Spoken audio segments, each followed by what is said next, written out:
Hello there and welcome to another BoBeats video, and today we are checking out some of the best synths, most exciting things at Superbooth, and I'm going to focus a lot on stuff from smaller manufacturers, things that you might not have seen before.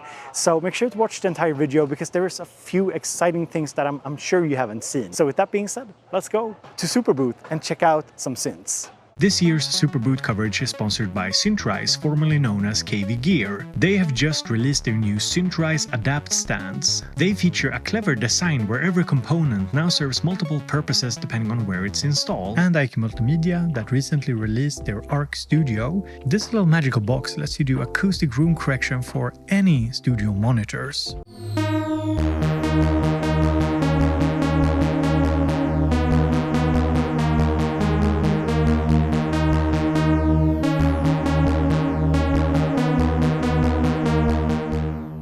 So I'm here with a Finnish company called Supercritical.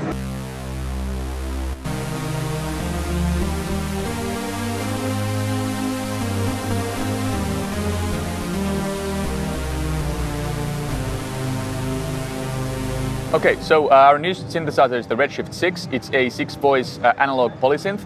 The basic voice setting is that there's a DCO, but in the same sense as our Demon Core oscillator, so it's just as analog as a Juno DCO, but we're playing some tricks to get up to 16 simultaneous waves out of each of those for each voice.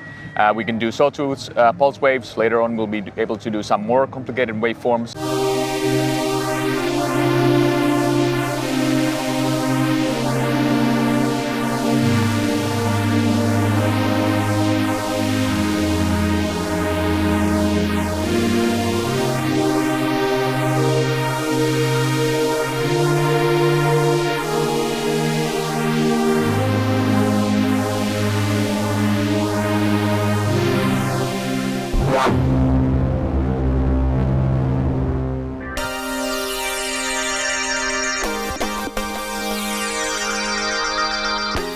That is fed into a filter, which is again analog and very multi-mode, let's put it that way. So it's super flexible. The technology is from our neutron flux filter module, so we can mimic the character of some of the classic synths. We can do some characters that are like that sound unique, and then also we can configure it as a phaser, as a format filter.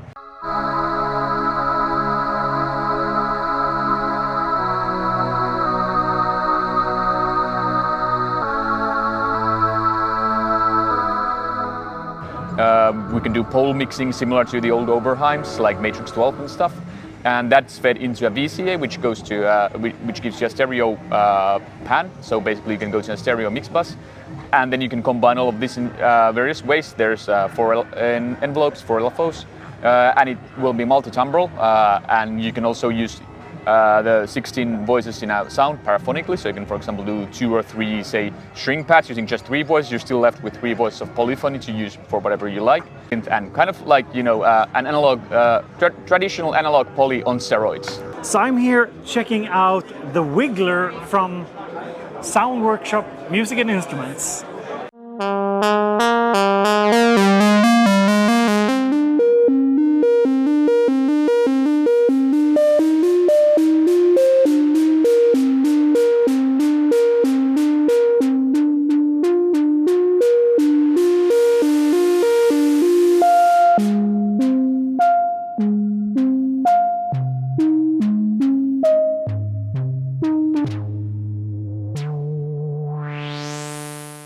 And can you tell us a little bit about what it is and what it does? So Wiggler is an expressive monosynth with 2 lanes of expression. You can press and you can wiggle. And with those parameters you can shape your sound. For example, wiggle for pitch or press for time in the arpeggiator mode. You got 8 keys. So 1 octave, you can change the octaves on the left, also on the right for left hand, and it turns your synthesizer into an expressive instrument. Up here you can change scale, minor, major, root note, edit your scale. There are also transpose buttons for a fifth or just a semitone.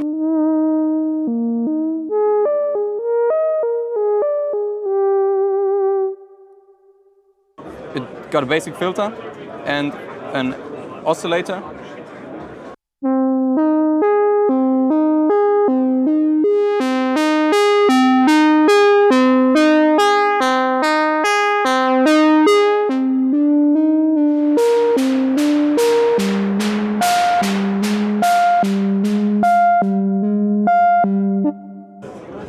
And now, probably my favorite thing about it is the press to time mapping.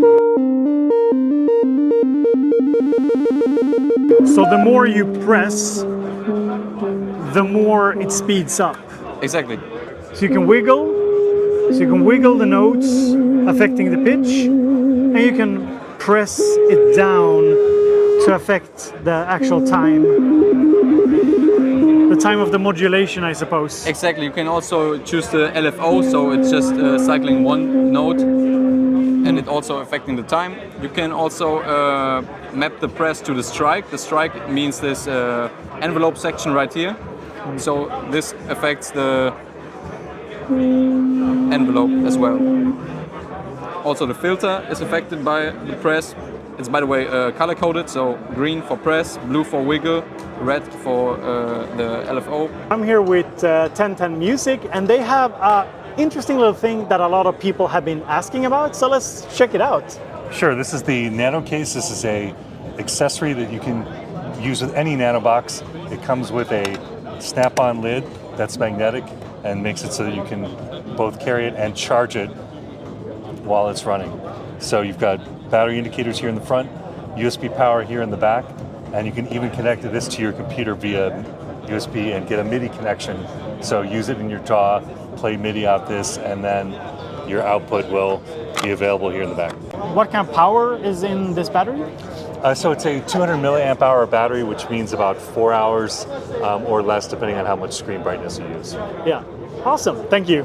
Thank you. So one of the hardest things to capture when I'm here at Superbooth is the vibe, because it's so different from what you'd expect from like a nerdy synth event. We have the indoors areas, we have the outdoors areas, this is the bungalow door. So in all of these small houses here, there are different manufacturers showing off their stuff. And it's really important for me to get across that a lot of the people here showing their gear are like maybe 1-2 man operations, very small companies. And it's really interesting going there, listening to what they have to say about their gear, understanding kind of what goes into making it all, and realizing that beside a few really big companies, a lot of people making synths, not to mention modular stuff, a lot of them are just these really small companies that are truly passionate about what they do. All right, so I'm here with Mad Sound Factory, and they are actually launching this product here today. Exactly, today, yeah. And you're excited? Oh yeah, I'm pretty excited, yes. Drop has two generators. First one is the tone, Yeah. which is making these sounds, which is, you know, kicks Yeah. and basses. Yeah. Yeah. It has also, in the mixer section, you can dial, let me show, 3 octaves and the sub. Yeah. And you can blend them together the way you like. You are getting already a lot of So saturation in the... two tone generators.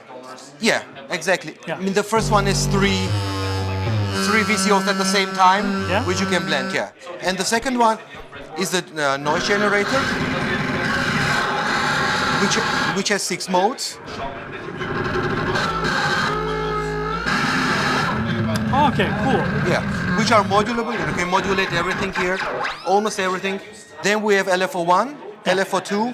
LFO1 is internally routed to the divider, a mixer section. Yep. Then we have a saturation section. First thing you can do is, without patching anything, Yeah. just playing with your fingers. I need to touch it. Yes, please. Next way, triggering something from the divider. Yeah, so it's just a clock divider over here, Yeah. and you just trigger. Exactly. It's connected to the LFO1 internally. It's a semi-modular box, but it also gives you the possibility to bypass the internal connections if you don't want the internal connections. You can take two from the divider and get this kind of things going on already. Boom. So there are many different ways how you can connect drop together. What I like to do is to take the second LFO and send it to trigger. Sure.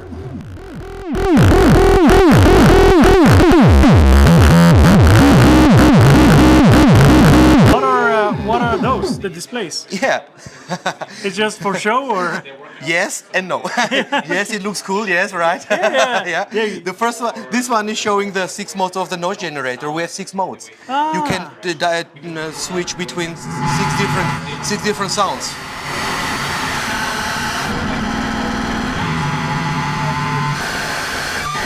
This one is showing LFO tempo, Okay, rate. sure. Yeah.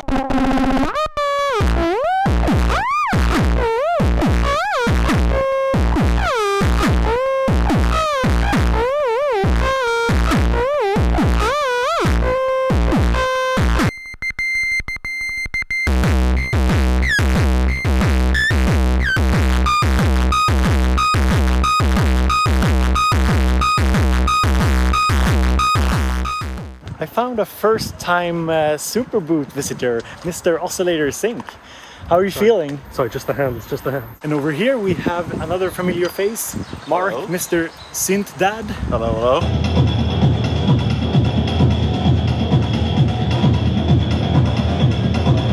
So I'm here with Mike from SynthRise, formerly known as KV Gear. Yeah. And you have some new exciting synth stands to show us. Yeah, we have our new Adapt system. It's a modular system, brand new, patent pending. We're using this on every one of our new stands. It's a system of interchangeable components, plus a few others I'm not showing here, that get used on all of our stands. Over here we can see a completed stand. This is our largest, and we've got 15 different models, all different sizes, different numbers of tiers, and they are all adjustable in width. This is a medium-sized one. Here's another medium size, and here's a large, super wide. You can put anything on that. Yeah. And the nice thing is all these parts can be added to it. This is a great basic stand. You can flip it and orient it this way and put the hooks down here if you want. You can add another hook back here if you want to get extended length. You can even add a second hook on a tier if you want to have a 2-tier stand. And the hooks can even be pivoted if you buy a special adapter. We want these everybody has their own angle they want to work at. You want your gear at whatever angle you want. We're going to get you to whatever angle you want to use. And here's a mock-up of something. This is our foot system.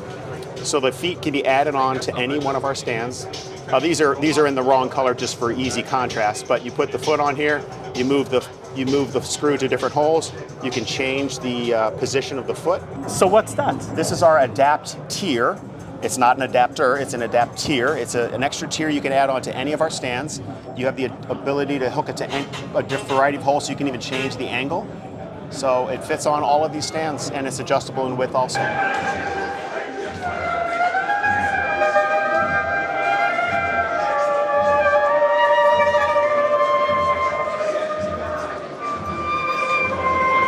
So I'm here with my favorite synth person, Mr. Gaz Williams. Hey. Hey Gaz, I just want to ask you, what is your favorite thing about Superbooth? I think it's seeing my friends. It makes me really proud to finally found, the tribe. The tribe, the family. The family, the global family. And I really, honestly, I think that is my favorite thing. So I think what would be fun is just to kind of go from something basic and build out a sound so people get a sense of like what the binaural audio is doing and also how it interacts with the aftertouch. There's poly aftertouch on this one as well? Or is it yes, that's correct. Yeah. It's got a really nice poly aftertouch keyboard with weighted keys. Start with the init patch. But this time, what I'm going to do is I'm going to arpeggiate the 2 layers with different clock divisions. And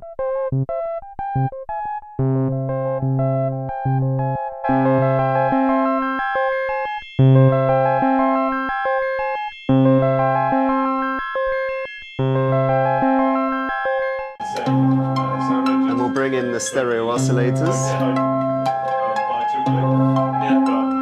And then we'll change the pitch of one side, make it lower registers.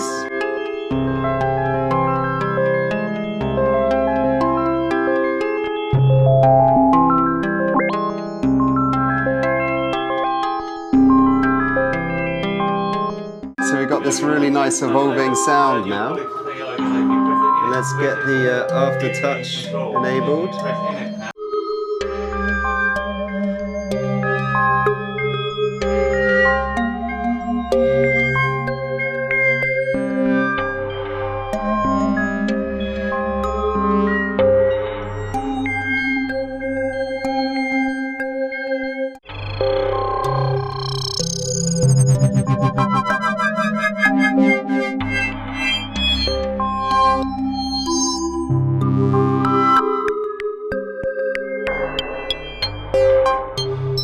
Just wanted to ask you, what's your favorite thing about going to Superbooth?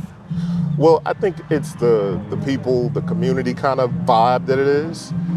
It doesn't feel like some corporate event. It feels a lot like, you know, this is of the people for the people kind of thing. So it's a real community vibe, and I think that's dope. I do have one favorite thing. I feel like I travel all the way from California for that vegan gyro. That is specific to Superbooth. It is very good. It is very good, right? Yeah. So there's a few more interesting synths that I want to show you, but before I do, here's a word about something important that I think a lot of you will actually find useful.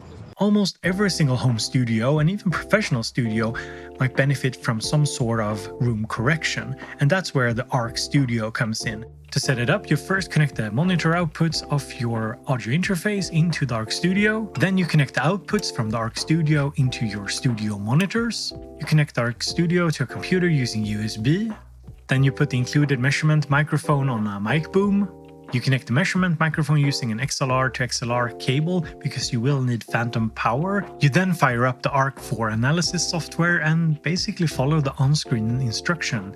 This will take you through a number of measurements that will measure your room and then create a profile which you can save to the ARC Studio. And then we fire up the ARC4 software where we can see a before and after. So green is before and the orange is after. And of course it can't fix everything, but it does sound a lot better using the correction. And after transferring the correction to the ARC Studio, you don't need to run any software on the computer. You can just turn it on or off using the ARC Studio.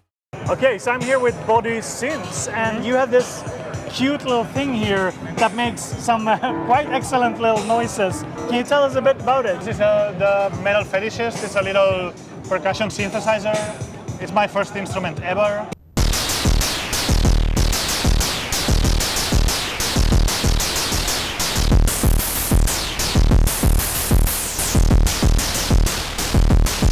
And I heard that it couldn't just make percussive sounds. I thought I could get some pretty acid sounds out of it as well. Yeah.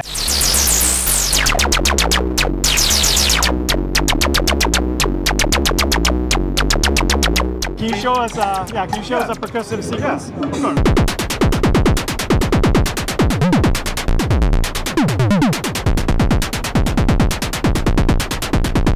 I also got the chance to test out the Dreadbox MURMUX. I'm not sure if I'm pronouncing that correct, and it is quite expensive, but it was also sweet sounding.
tell us a little bit about Synthux Academy and what that is. Yeah, so Synthux Academy is first and foremost a place for students and musicians to learn how to work with sound, how to program, how to build their own synths. And this is the first synthesizer that we're releasing as an official synth that came from the community, and people can buy it. It's a standalone, it's also Eurorack compatible. It has swappable faceplates. So you can basically, because it's running the Daisy Seed microcontroller, you can see here this is a bass, so touch bass, but this is touch effects. Okay, cool. And touch effects actually has a Valhalla reverb on it, and an infrasonic audio tape delay, and a little modulation on the delay that you can create all sorts of effects like chorus, for instance. Awesome. Can we hear it? Yeah, sure. Let's do that. Yes.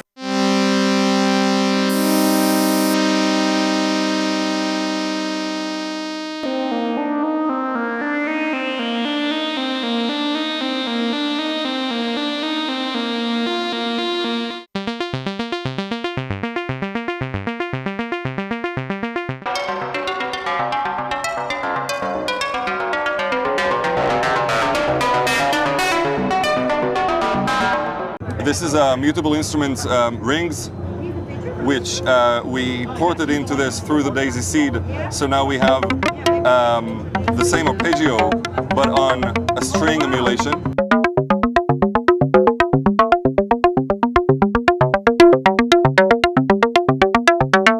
And then I can add reverb and delay here.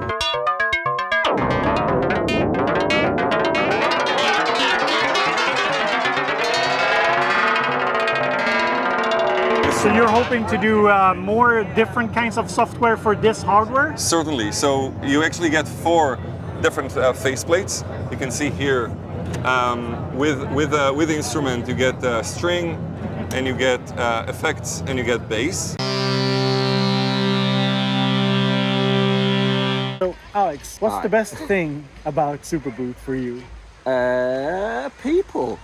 The best thing is people. We spend all this time like in our little like holes. The people. Okay, so I'm here with Analog Sweden, and they have this beautiful device here that you've made in collaboration with Love Hultén, right? Yes, this is correct.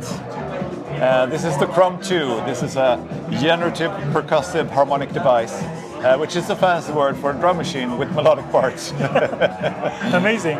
Okay. Can we hear a bit how it sounds and Most go from there? Okay, so this one is all about generative beats. You can also program it normally, but you can program it with letting the drum machine actually generate the beats for you.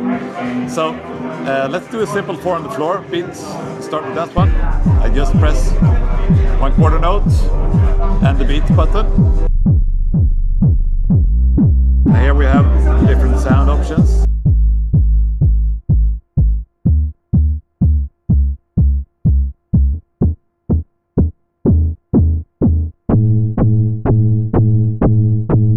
And then we can randomize the frequency, decay, and tone parameters.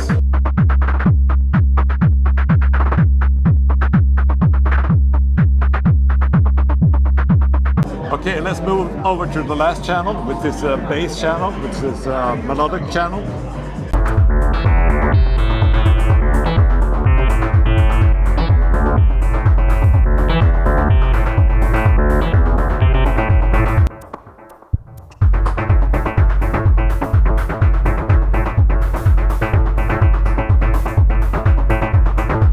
And of course, we have to check out my buddy Arjan's Eurorack cases. He made my big one, and yeah, this one is beautiful. Tell me about the fancy colors that you have here. I have so ash wood. Normally I use oak wood, but now I have ash wood as well and walnut. And the ash is really nice because I use this Danish linseed oil to color it. Yeah. And then I commissioned colored rails. So I have gold rails and red rails. Okay, so these rails, this isn't like standard This stuff. isn't standard at all. I commissioned that just for Superbooth.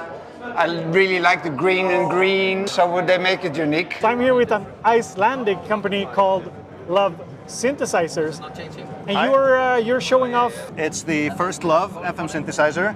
It's a polyphonic FM synthesizer. So here I'm looking at the sound itself.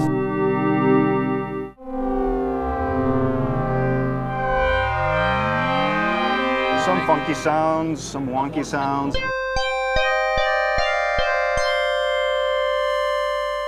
One more here, so I'm just going through the timbres and playing them. And just start by putting up a simple sine wave here. Sure. And the idea is that we can just visually in the graphics control frequency, amplitude of FM operators and go in and connect. Oh, so we're controlling an operator right now? Yeah, this is an operator and this is another operator. This one is a carrier. This one is now a modulator. Yeah. And I can connect more modulators. I can loop feedback. So now we have two modulators, one carrier. Two modulators, one carrier. So I've got this algorithm now. And now I can change the amplitude of a modulator to change the sound. I can change the frequency of it. What I can also do, and we can kind of lower this carrier and just put in a clean carrier for the moment. I can also switch between what I'm doing and fold it instead, or make it more square. So I've gotten a little bit of a square wave here. So all of these variables can be edited just directly onto the graphics. And what does the knobs and buttons do? The knobs, they edit the same things, but just sometimes at more detail or less. So it's a four operator? It's a 4-operator FM synthesizer. Yeah. So each of the knobs. How many voices? Right now there's 12 voice polyphony that's distributed throughout all the timbres. Okay, cool. So you can basically do 4 sounds at one time. 4 sounds at one time. Yeah. So if I go with back, that 12 notes polyphony limit. Yes.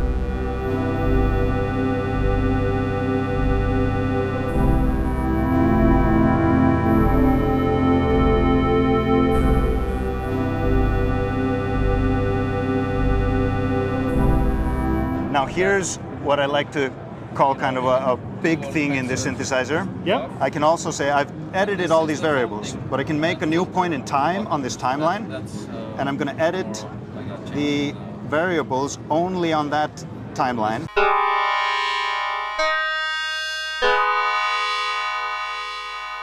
So it's basically like morphing the sound. Yeah.